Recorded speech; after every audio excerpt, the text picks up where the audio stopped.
Hi this is #you. Jaganmohan Reddy సతీ సమేతంగా నిన్న గవర్నర్ గారిని కలిశారు. మనం అందరం ఒకటి ఆలోచించాలి. జగన్మోహన్ రెడ్డి గారికి ఒక ఫిక్స్డ్ స్కెడ్యూల్ ఉంటుంది. ఏంటంటే మంగళవారం పొద్దున్నే రావటం, శుక్రవారం మళ్ళీ ప్యాకప్ అయ్యి వెళ్ళిపోవడం.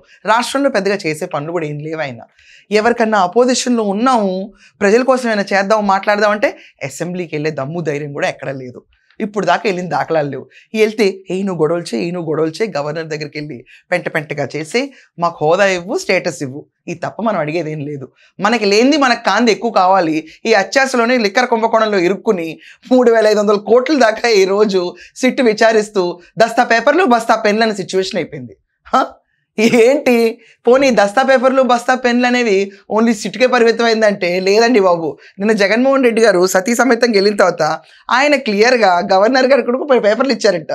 ఏం రాసుకున్నాడు? ఆత్మకథ రాసుకుని ఉంటాడు ఆయన, ఇంకేం ఉండదు దాంట్లో ఫ్రాంక్లీ స్పీకింగ్. అన్నిటికంటే హైలైట్ ఏంటంటే ఒకళ్ళు ప్రజల గురించి మాట్లాడదామని జగన్మోహన్ రెడ్డి గారు ముందస్తుగా వెళ్ళి గవర్నర్ గారిని కలిసారే అనుకోండి.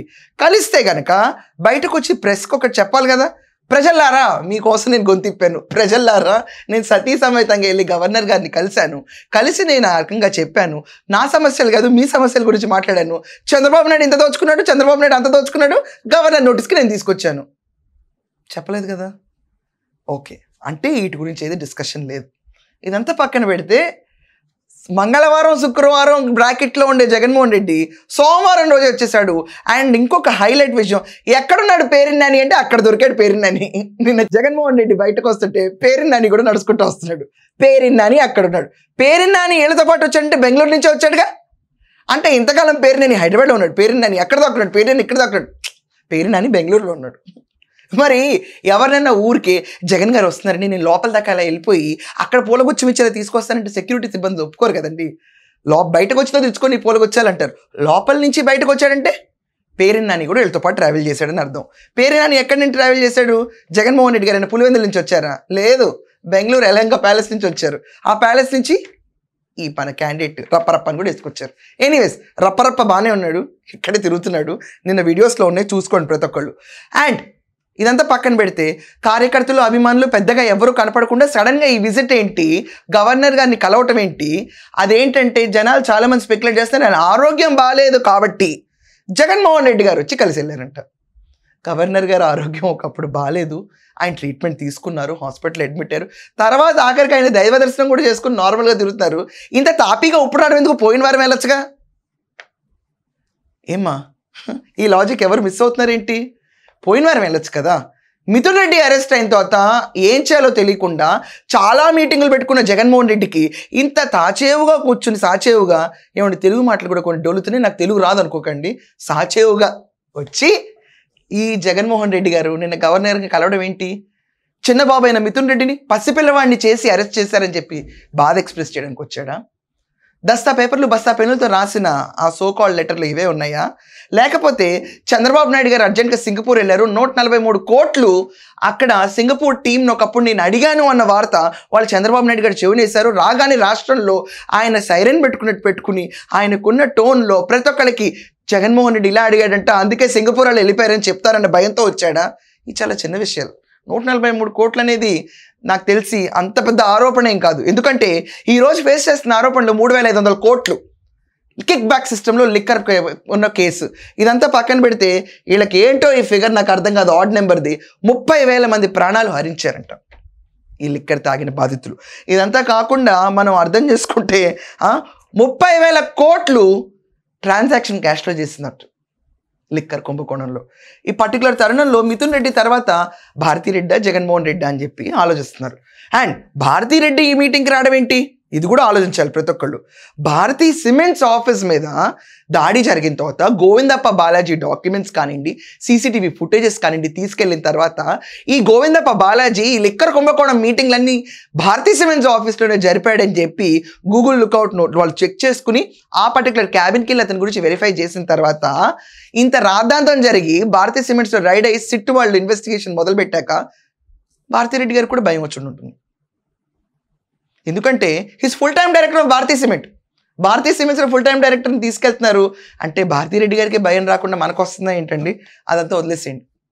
సో ఈ లిక్కర్ కుంభకోణం కేసులో నా పైన స్టర్నస్గా వెళ్ళకూడదు, లేకపోతే ఆయనకు లోపల భయం మొదలైందా, ఈ చంద్రబాబు నాయుడు గారు వచ్చే దేవుడు లాంటి చంద్రబాబు నాయుడు గారు ఉంటే అంత తొందరగా అరెస్టులు జరగవు.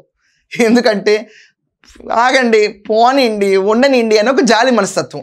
ఆయన లేనప్పుడు పవన్ కళ్యాణ్ గారు ఉన్న టెన్యూర్లో పోలీసులు అరెస్ట్ చేస్తా అంటే ఆయన అంతకంటే స్పీడ్ కదా మా పవన్ కళ్యాణ్ గారు, కానీ చేయండి ఒక దెబ్బలో అంటారేమో, చాలా భయాలు ఉంటాయి. బట్ ఎనీవేస్ చాలా టెన్స్డ్ అండ్ నర్వస్ మోడ్లో జగన్మోహన్ రెడ్డి ఫొటోస్ కనిపించినాయి నిన్న. నిద్రలేని రాత్రులు గడిపినట్టు కళ్ళ కిందంతా ఎర్రగా అయిపోయి కుసించుకుపోయిన మనిషిలాగా ఒక రకమైన బెంగతో కనిపిస్తున్న జగన్మోహన్ రెడ్డిని చూస్తే ప్రతి ఒక్కరికి జాలి కలుగుతుంది పాపం. కానీ ఇంతమంది లిక్కర్ బాధితుల గురించి ఎవరు జాలి పడతారు? మరి ఎవరు జాలి పడతారు? మితిన్ రెడ్డి చిన్నపిల్లాడా జాలి పడాలా? రాష్ట్రంలో చెవిరెడ్డి భాస్కర్ రెడ్డి లాగా డ్రామాలు చేయాలా ప్రతి ఒక్కళ్ళు? ఏమండి, కృష్ణమోహన్ రెడ్డి మన ఓఎస్డీ కింద ఉన్న అతను ముడుపులు తీసుకుంటూ ఉంటాడు. అండ్ సిట్ వాళ్ళు పేర్కొన్న ప్రతి దాంట్లోనూ జగన్మోహన్ రెడ్డి పేరు ఉంటుంది. రాజకేశ్ రెడ్డి నేను కింగ్ పిన్ అవతారం ఎత్తడానికే reason Jaganmohan Reddy.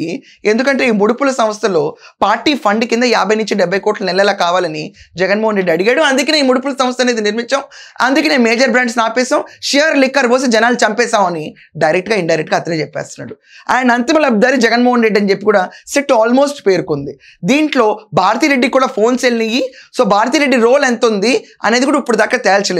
Second charge షీట్లో భారతిరెడ్డి పేరు ముందు వస్తుందా, జగన్మోహన్ రెడ్డి పేరు ముందు వస్తుందా, లేకపోతే ఇద్దరి పేరు వస్తుంది అనేది ఎవరికీ తెలియదు, స్పెక్యులేషన్లో ఉంది. ఈ తరుణంలో గవర్నర్ గారిని కలిసి, ఎందుకంటే governor permission is needed to arrest X-CM.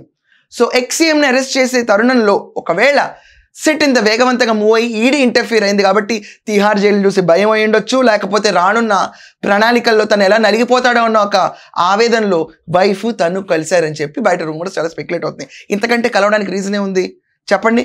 Nellore పర్యటన సెక్యూరిటీ ఇమ్మని అడుగుతారా, లేకపోతే వెళ్ళి గవర్నర్ గారిని చెప్పండి? పూలకు వచ్చి గవర్నర్ గారు మీ ఆరోగ్యం బాగుందని అడిగే అంత మనస్తత్వం అన్నది చెప్పండి? ఇప్పుడు దాకా భారతిరెడ్డి గారు ఎక్కడ ఆయనతో ప్రయాణించింది దాఖలాలు కనపట్ల. వెరీ ఫ్రీక్వెంట్గా ఈయన వస్తారు తప్ప ఆవిడ కనిపించరు. కానీ భారతిరెడ్డి గారు నిన్న రావటం ఏంటి? దేనికి భయానికి సంకేతాలు? ఇతను చూపించే ఎగ్జూబరెంట్ క్వాలిటీస్ ఏదైతే పబ్లిక్లో ఉన్నాయో, అరెస్ట్ ఖాయం అని చెప్పి చాలామంది అంటున్నారు. ఇంత భయం నీ ఒక్కడికే ఎందుకు వచ్చింది జగన్? ఇప్పటిదాకా మీ నేతలు చాలామంది కలిసారు తప్ప నువ్వు వెళ్ళి గవర్నర్ని అంత విరిగా ఎప్పుడు కలవాల. ఇదంతా కాకుండా లాస్ట్ 10 రోజుల్లో చంద్రబాబు నాయుడు గారు వెళ్ళి గవర్నర్ గారిని కలిసి లిక్కర్ కుంభకోణంలో ఇంత అరాచకాలు జరిగినాయి, సిటీలో వ్యవహరిస్తుంది అని ప్రతి ఒక్క పాయింట్ని ఎక్స్ప్లెయిన్ చేసి వచ్చారు. ఆయన వచ్చి వెళ్ళిన 10 రోజుల తర్వాత ఇమీడియట్గా నువ్వు వెళ్ళిపోతావు. నేను అమాయకుడిని, నేను శుద్ధపూసని, నన్ను అరెస్ట్ చేయకండి, నేనేదో అనుకోకుండా స్పిరిట్ కాదు లిక్కర్ అనుకుని అమ్మేశాను, తను తప్పైపోయింది, క్షమించండి. ఇలాంటివి ఉంటాయి మనకి ప్రతి ఒక్కటి. ఎనీవేస్ ఇదంతా పక్కన పెడితే జగన్మోహన్ రెడ్డి గారికి నెక్స్ట్ పర్యటన ఇప్పుడు రాప్తాడు వెళ్ళారు ఆయన. దాని తర్వాత మనం చూసుకుంటే కనుక సత్తెనపల్లి, దాని తర్వాత మిర్చి యార్డు, దాని తర్వాత మామిడికాయల యార్డు, ఇవన్నీ తిరుగుతూ ఉంటారు కదా జగన్మోహన్ రెడ్డి. అలాగే ఆయన ఇప్పుడు నెల్లూరు పర్యటన 31కి ఆవిష్కరించబోతున్నారు. ఈ పర్యటన ఏదైతే ప్లాన్ చేస్తున్నాడో ఈ అన్ని పర్యటనలు మించిన పర్యటనలాగా ఉంటుంది, రాసుకోండి ఖచ్చితంగా. ఎందుకంటే సో కాల్డ్ జగన్మోహన్ రెడ్డి వెళ్ళి పరామర్శించి, అసలు పరామర్శకు రీజన్లు ఉండవు ఇతనికి, చాలా అద్భుతమైన పరామర్శలు పర్యటనలు ఉంటాయి. ఎంత దారుణంగా ఉంటుందంటే ఒక ఇష్యూ ఉంటుంది, ఇష్యూ గురించి మాట్లాడాలి, ప్రజల కోసం వెళ్ళాలి. ఈయనకు సెక్యూరిటీ ఎందుకు కల్పించాలో తెలుసా అండి? కాకాని గోవర్ధన్ రెడ్డిని జైల్లో పెడితే వాళ్ళ కుటుంబాన్ని ఓదార్చడానికి ప్రజాధన డబ్బుతో సెక్యూరిటీ కల్పించాలి. ఎవడి కాకాని గోవర్ధన్ రెడ్డి? ఇదని గురించి చెప్పుకుంటే ఇంకొక ఎపిసోడ్ చేసుకోవాలి మనం, రైట్? ఇదంతా పెడితే నల్లపనేని ప్రసన్న కుమార్ రెడ్డిని అతని ఇల్లు ధ్వంసం చేసేందుకు రెండో పరామర్శ. పెద్ద మనిషి ఫంక్షన్లకు అటెండ్ అయినట్టు ఉంది జగన్మోహన్ రెడ్డి పరిస్థితి ఈరోజు రాష్ట్రంలో. అంటే అంటే పిలిచిన పేరంటానికి పిలవని పేరంటానికి వెళ్తారు చూడండి కొంతమంది ఆడవాళ్ళు, అలా వెళ్తున్నట్టుంది. ఇదంతా ప్రజా సొమ్మును అంతా తీసి ఈయనకు సెక్యూరిటీని ఇచ్చి కాకాని గోవర్ధన్ రెడ్డి వాళ్ళ కుటుంబాన్ని, ప్రసన్న కుమార్ రెడ్డిని ఇలా మాట్లాడడానికి బాబు నువ్వు వెళ్ళు అని చెప్పి సెక్యూరిటీ ఇవ్వాలంట. ఎంత జోక్ అయిపోయింది ప్రజాధనం అంటే. హెలిప్యాడ్ 6 కిలోమీటర్స్ దూరంలో నేను ల్యాండ్ అవుతానని చెప్పి చెప్తానంట. గవర్నమెంట్ వాళ్ళు వద్దు బాబు నీకు దగ్గరలోనే ఇస్తామంటే నో నో నో, నాకు 6 కిలోమీటర్ల దూరంలోనే హెలిప్యాడ్ ల్యాండ్ అవ్వాలి. ఎందుకని? బయట నుంచుని మళ్ళీ ఉత్సవ విగ్రహంలాగా జనాల్ని పూల్ చేసుకుంటూ వెళ్ళాలి. ఇదే కదా మన ఎజెండా. ఈ ఎజెండాలో ఎంత రభస అవుతుంది. ఈలోపు 4-5 కార్యాలు వచ్చేస్తారనమాట. ఎలాంటి జగన్మోహన్ రెడ్డి గారు ఎంత గొప్ప ఆయన రాగానే బయటకి ఇంత జన సమీకరణ అయిపోతుంది, తను ఆపలేరు. జగన్మోహన్ రెడ్డి కారు కింద ఎవరిని పెడితే అసలు పోలీసులు ఏమయ్యారు, ఎందుకు ఆపలేదు? పోలీసులు ఆపుదామని పెడితే మేమే బల ప్రదర్శన చేసి తీసేస్తాం. బల ప్రదర్శన మనకు కావాల్సింది, అది మనమైనా చేయాలి, పోలీసులనే చేయాలి. ఎప్పుడో పోలీసులతో తిట్టించుకునే జాతకం తప్ప ఒక్క రోజున లా అబైడింగ్ సిటిజన్ లాగా జగన్మోహన్ రెడ్డి బతకగలుగుతున్నాడా చెప్పండి? ఏంటి దారుణం? ప్రతిరోజు క్లాస్లో ఒక స్టూడెంట్ లేపి ఎందుకు నువ్వు ఫెయిల్ అవుతున్నావు పట రోజు కొట్టి పంపిస్తారు చూడండి. అది జీవితం అంతా స్కూల్కి వెళ్ళి కొట్టించుకోవడం అవుద్ది స్టూడెంట్స్ని. ఇక్కడ నేను కంపేర్ చేయట్లేదండి, ఎగ్జాంపుల్ చెప్తున్నాను అంతే. జగన్మోహన్ రెడ్డి గారు వెళ్తారు, పోలీసులతో వార్నింగ్ ఇప్పించుకుంటారు. జగన్మోహన్ రెడ్డి గారు వెళ్తారు, పోలీసులు కూర్చో అంటారు, వార్నింగ్ ఇప్పించుకుంటారు. జగన్మోహన్ రెడ్డి గారు వెళ్తుంటే బ్యారికేడ్లు పెడతారు. ఐఎమ్ ప్రెటీ షూర్ ఇప్పుడు అంబేద్కర్ని తీసుకెళ్ళారనుకో, బ్యారికేడ్లు ఎత్తి అవతల పడేస్తాడు, మళ్ళీ సెక్యూరిటీ ఎందుకు ఇవ్వలేదని అంటాడు. ఒక విధ్వంసం. ఎందుకు ఈ విధ్వంసం? అసలు నీకు ఎందుకు ఇంత ఫికిల్ మైండ్? నీ పరిస్థితి ఏంటి? ప్రజల కోసం మాట్లాడు నీకేమైనా ఉందనుకుంటే, ప్రజలకు సమస్యలు లేకపోతే కుటుంబాలు పరామర్శించడం ఏంటి? మనం వెళ్ళి గంజాయి మొక్కల్ని పరామర్శిస్తూ ఉంటాం. దాని తర్వాత ఒక బెట్టింగ్ వేసి చనిపోయిన అతను విగ్రహ ఆవిష్కరణకి వెళ్తా ఒక మనిషిని చంపేసుకుంటా. ఒకటేంటండి బాబు, ముగ్గురు చనిపోయారు ఆ పర్యటనలో. ముగ్గురు. మిర్చి ఎటుకెళ్తే మిర్చి టిక్కీలు కొట్టేసుకుంటూ వెళ్ళిపోతాం. మ్యాంగో ఎటుకెళ్తే మనకు అసలు అక్కడ ఫార్మర్లే ఉండరు, జగన్మోహన్ రెడ్డిని నలిపేశారు అందరు కలిసి. అక్కడ ఏంటి? మనం ఇంకోళ్ళు నలపడం తప్ప ఏమన్నా ఉందా ఈ పర్యటనలో? జనాల కోసం ప్రశ్నించడానికి ఒక్క ప్రశ్న నీ దగ్గర ఉందా? జగన్ చెప్పు నువ్వు. ఈరోజు నీ గురించి పొంకాలు రాస్తున్నారు. అసలు ఇంకొక హైలైట్ ఏంటంటే, జగన్మోహన్ రెడ్డి మాజీ ముఖ్యమంత్రి గవర్నర్ గారిని కలిస్తే ఒక్క పేపర్ అన్న ఇంపార్టెన్స్ ఇచ్చిందంటే అవతల పడేశారు. ఒక్కళ్ళు పట్టించుకోలేదు. న్యూస్ ఏంటి ఇప్పుడు, ఇతను కలిస్తే ఏంటి, కలవకపోతే ఏంటని. ఏం చెప్పాలి ఇంకా? ఎక్కడి నుంచి ఇన్ఫర్మేషన్ సేకరించాలి? నీ గురించి రాయని పేపర్లు మూగపోయి రాయాల్సిన అవసరం లేదనుకుని వదిలేసి, ఏదేమైనా కర్మ తథ్యం, నీకు జరగాల్సిన తథ్యం అని రాష్ట్రంలో అందరూ అనుకుంటుంటే, నేను ఇంత డౌన్ సైజ్డ్ ఈవెంట్గా చేసేసి రాష్ట్ర ప్రజలకి ఇన్ఫర్మేషన్ చెప్పాల్సిన అవసరం లేదని టిష్యూ పేపర్ల కంటే వర్స్ట్ అన్న పేపర్లను వాళ్ళు కూడా రాయమంటే, సర్క్యులేషన్ లేని సాక్షిలో రాసుకుంటే ఉపయోగం ఏంటి? సో ఈ రకంగా చూసుకుంటే మనకి ఒక్క టెలివిజన్లో కవరేజ్ లేదు, అదేంటో ఒక్క పేపర్ రాయలేదు. మనం ఎంతకాలం అందరినీ టిష్యూ పేపర్ అంటే ప్రజల్లో మన పేరు కూడా లేపేస్తారేమో, ఇలా మెన్షన్ చేయడం మానేస్తారేమో. అప్పుడు ఈ ఒక పార్టీ ఉంది, దానికి అధ్యక్షుడినా, ప్రతిపక్ష హోదా లేకపోయినా ఈయన ఒక పార్టీ అనేది ఎగ్జిస్టింగ్ ఉందని చెప్పి ప్రజలకు చెప్పేవాళ్ళు ఎవరు? మర్చిపోతారు జనాలు. హెల్దీ గవర్నెన్స్ అనేది తీసుకురావాలి ప్రజాస్వామ్యంలో. News estate, what ever they are promoting you or they are talking good or bad or real facts about you, you need something, you need some medium. ఎవరో ఒకళ్ళు నీ గురించి మాట్లాడాలి కదా. జగన్ మాట్లాడే ప్రతి ఒక్కరిని ఇష్యూ పేపర్ అంటే మాట్లాడడం మానేశారు. అస్సలు నాకు అర్థం కాని విషయం ఏంటంటే, మిథున్ రెడ్డి అరెస్ట్ అయిన తర్వాత జగన్మోహన్ రెడ్డి ప్రెస్ మీట్ పెట్టాడు. సరే పోన్లేండి అనుకున్నాం, వదిలేద్దాం. వల్లభనేని వంశీకి అయితే వెళ్ళావు, మిథున్ రెడ్డికి అయితే నువ్వు జైలు కూడా వెళ్ళగలవు. ఏమప్ప నీ లాజిక్? ఓడిపోయిన ఎమ్మెల్యేకి వెళ్ళి అందగాడని చెప్పి నువ్వు వస్తావు, గెలిచిన ఎంపీకి ఓదార్చడానికి నువ్వు వెళ్ళవు. ఆ పెద్దిరెడ్డి పరిస్థితి చూస్తే కుర్చీ ఇక్కడైతే అక్కడ ఏం చెప్పే పరిస్థితికి వచ్చేసారు. జగన్మోహన్ రెడ్డి ఏమో సతీ సమేతంగా వెళ్ళి నిన్ను కలిశారు. ఏంటి, ఎక్కడికి వెళ్తున్నాయి వైనాలని? ఈ సిచ్యువేషన్ అంతా చూస్తుంటే జస్ట్ ఊహాగానాలే నేను మెన్షన్ చేస్తున్నాను, నాకు రియల్ ఫ్యాక్ట్స్ తెలియవు. జస్ట్ హియర్స్ ఏ రూమర్స్ ప్రకారం ఏంటంటే, జగన్మోహన్ రెడ్డి అరెస్ట్ అతి త్వరలో జరగబోతుందన్న భయం ఆయనకి ఎక్కువ కలిగింది. జరిగితే మరి సిట్ వాళ్ళు అనుకుంటే ఈడీ ఇంటర్ఫియర్ ఇంత మనీ లాండరింగ్ అయింది కాబట్టి ఆ కుబేరుని అరెస్ట్ చేస్తారు ఎవరైతే ఉన్నారో వాళ్ళు. భారతీ సిమెంట్స్ నాకు అర్థం కాదండి. ప్రజలందరూ ఆలోచించండి. భారతీరెడ్డి గారు పక్కనున్న మనిషే ముడుపులు తీసుకుంటాడు, జగన్మోహన్ రెడ్డి పక్కనున్న మనిషే ముడుపులు తీసుకుంటాడు. జగన్మోహన్ రెడ్డి చెప్తేనే లిక్కర్ కుంభకోణం చేస్తారు. జగన్మోహన్ రెడ్డి పేరు సిట్లో తెగ వచ్చింది. అప్పుడు మహా ఇంటికి వెళ్ళి జగన్కి తప్ప మీరు అందరూ ఇలా చూస్తా కూర్చొని అనుకుంటారా? తేన్ తీసేవాడు ఎంతో కొంత చైనా అక్కడ అన్నట్టు రాజకేశ్ రెడ్డి 2,000 కోట్లు నాకేస్తే 3,500 కోట్లు ఇది వస్తే, ముడుపుల సంస్థలోనే ఇన్ని వేల కోట్లు అయితే లక్షల కోట్లు కుంభకోణంలోకి వెళ్తుంటే ప్రజా సొమ్ముని తేనిని నాకినట్టు నాకేసి వీళ్ళందరినీ ఏం చేయాలి? ఆరోపణలే కదా అని చెప్పి అంటున్నారు ప్రతి ఒక్కళ్ళు. చనిపోయినది మాత్రం వాస్తవమే కదా, అది ఆరోపణలు కాదు కదా. ఆంధ్రప్రదేశ్లో ఒక్కలన్నా ఆన్లైన్ బిల్లింగ్ చేసి లిక్కర్ కొనుక్కున్నారా? ఇది ఆరోపణలు కాదు కదా, వాస్తవమే కదా. చెప్పండి ఎంతమంది డబ్బులు ఇచ్చి ఆన్లైన్లో పేమెంట్ పెట్టి కొనుక్కున్నారు? ఇది ఆరోపణ కాదు, వాస్తవం. అండ్ ఆరోపణలు ఇవి కూడా కావు కదా. ఎస్టాబ్లిష్డ్ బ్రాండ్స్ ఏవైతే ఉన్నాయో ఆంధ్రప్రదేశ్లో ఎక్కడ కనపడలేదు.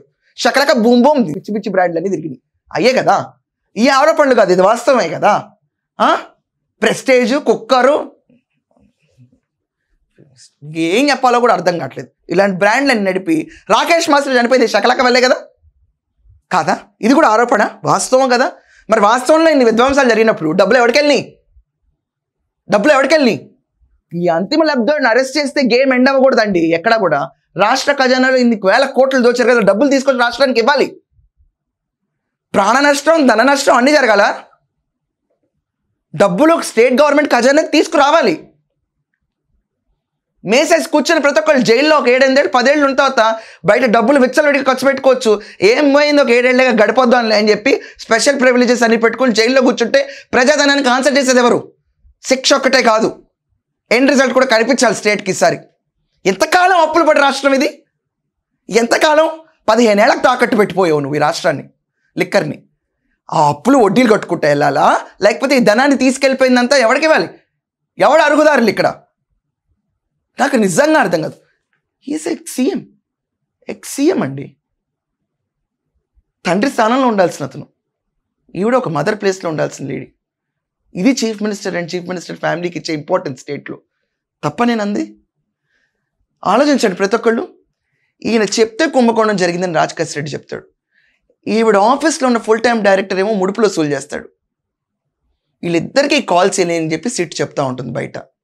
అంతిమ లబ్ధిదారులు వీళ్ళలో ఎవరో తెలియదు ఎవరికి, కానీ అంతిమ లబ్ధిదారుడు జగన్ అని చెప్పి ఇప్పటికీ చాలా వచ్చేస్తాయి సిట్ నుంచి వివరాలు బయటికి.